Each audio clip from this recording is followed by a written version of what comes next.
नमस्कार, मी पंजाब डक. मी आहे काठमांडू पशुपतीनाथ या ठिकाणी आणि या ठिकाणून महाराष्ट्रातल्या शेतकऱ्याला एक अंदाज देणार आहे. महाराष्ट्रातल्या सर्व शेतकऱ्याला सांगू इच्छितो की तुम्ही काय करा, शेतीचे कामे करून घ्या. आजच्यानं कंप्लीट 12 दिवस पाऊस यायचा राहिलेला आहे. म्हणजे 12 दिवसा पाऊस राहिला आहे, म्हणजे 12 दिवसानं मान्सूनचा पाऊस येणार आहे. म्हणून हे सर्वप्रथम शेतकऱ्यांनी अंदाज लक्षात घ्यायचा आणि शेतीचे कामे करून घ्यायचे. आणि राज्यात सध्यामध्ये आज 24-25च्या दरम्यान पश्चिम महाराष्ट्र, मराठवाडा आणि उत्तर महाराष्ट्र आणि कोकणपट्टी घाटमाटा परिसरामध्ये विखुरलेल्या स्वरूपाचा आज देखील बऱ्याच ठिकाणी पूर्व मोसमी जोरदार पाऊस पडणार आहे. याच्यामध्ये काही ठिकाणी गारपीट देखील होणार आहे.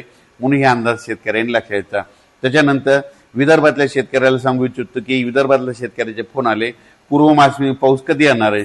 तर विदर्भातल्या सर्व शेतकऱ्याला सांगू इच्छितो की पूर्व मोसमी पाऊस तुमच्याकडं 26 मे पासून ते 5 जूनच्या दरम्यान चांगला पाऊस पडणार आहे. वेगवेगळ्या भागात विखुरलेल्या स्वरूपाचा खूप काही काही ठिकाणी ओढे नाले वाहतील असा विदर्भात देखील 26 मे ते 5 जूनच्या दरम्यान त्या 10 दिवसामध्ये पडणार आहे.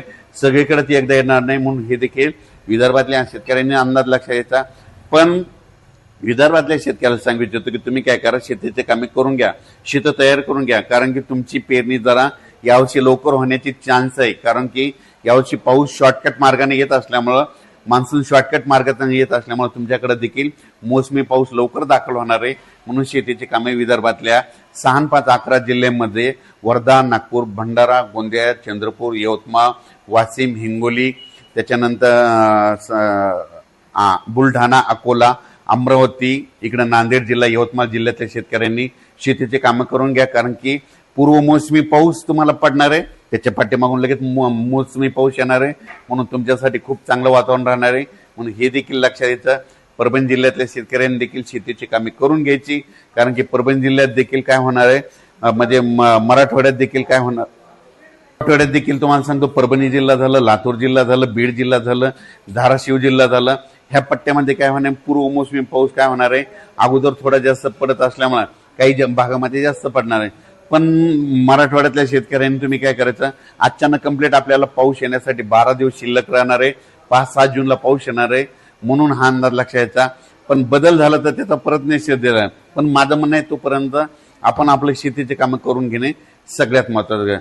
उत्तर महाराष्ट्रातल्या शेतकऱ्यासाठी एक आनंदाची बातमी, उत्तर महाराष्ट्रातील काय होणार आहे, म्हणजे 26-27 मेच्या दरम्यान देखील पूर्व मोसमी पाऊस बरसणार आहे.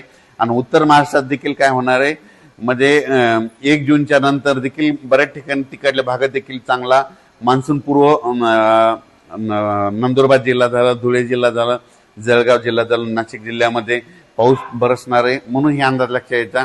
पण उत्तर महाराष्ट्रातल्या शेतकऱ्याला सांगू इच्छितो की तुम्ही काय करा, म्हणजे 5 जूनच्या अगोदर तुमचे शेतीचे कामं सगळे रेडी करून ठेवा. कारण की मान्सून पूर्व पाऊस बी बरसणार आहे आणि त्याच्या पाठीमागून मान्सून येईल.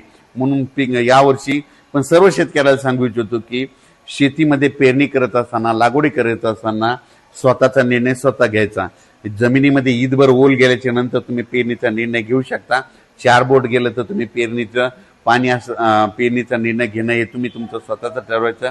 आमच्यावर जबाबदारी नाही. तुम्ही तुमचा पेरणीचा निर्णय घ्या. आम्ही फक्त पाऊस सांगणार, पेरणी करायची की नाही करायची हे सगळं तुमच्या हातात राहील. म्हणून हे देखील सर्व शेतकऱ्यांनी लक्षात घ्यायचं. आणि एक सगळ्यात महत्त्वाचं एक सांगतो तुम्हाला, कोणता तज्ज्ञ सांगणार नाही, 1 जून नंतर महाराष्ट्रात पडलेला पाऊस हे मान्सूनचा गृहीत धरायचा आणि 31 मेच्या अगोदर जे पडेल त्याला अवकाळी असं समजायचं, हे मात्र गृहीत धरायचं. म्हणून काय करायचं, 1 जून नंतर जर तुमच्या शेतामध्ये चांगला ईदभर ओलीचा पावसाळा असला तर तुम्ही तुमचा पेरणीचा निर्णय घेऊ शकता. पण तुम्हाला सांगू इच्छितो, यावर्षी मान्सूनसाठी इतकं पोषक वातावरण कधीच नसतं. पण तुम्ही बघा, 30 आणि 31 तारखेला आपली केरळची देवभूमी हो, चांगला मान्सून सक्रिय होणार आहे. आणि ते सक्रिय झाले त्यानंतर 4 ते 5 दिवसात मध्ये 5-7 जूनच्या दरम्यान तो महाराष्ट्रात येऊ शकतो. म्हणून हे लक्षात घ्यायचं. आणि शेतकऱ्याला एक सांगायचं, चांगल्या म्हणजे विशेष बियाणे निवड करत असताना तुम्ही तुमच्या आपल्या पाहुण्याला, आपल्या नातेवाईकाला, आपल्या स्वतःच्या अनुभवानुसार ज्या बियाणाला गेल्या वर्षी आदमध्ये यापुढं पहिलं बी काय उतार आला असे बियाणं निवडा. म्हणजे जे चांगलं आहे, ज्याच्यामध्ये येलो मोजॅक येणार नाही, खोडकिडा लागणार नाही, अशा जाती निवडा. लवकर येणाऱ्या निवडा. पण स्वतःचा अनुभव असेल, पाहुण्याचा, नातेवाईकाचा, असं घेऊन बियाणाची निवड करा. मी देखील माझी शेती करत असताना मी देखील काय करतो, माझा स्वतःचा अनुभव घेतो नातेवाईकाला पाहुण्याला 10 ठिकाणी प्लॉट बघायला जात असतो आणि त्यानुसार मी देखील पेरणी करत असताना वैयक्तिक मी माझा निर्णय घेत असतो. तुम्ही देखील स्वतःचा अनुभव, स्वतःच्या नातेवाईक, पाहुणे मंडळी कोणाला कसं उतारायला त्याच्यावरून आपण आपल्या बियाणाची निवड करायची. धन्यवाद.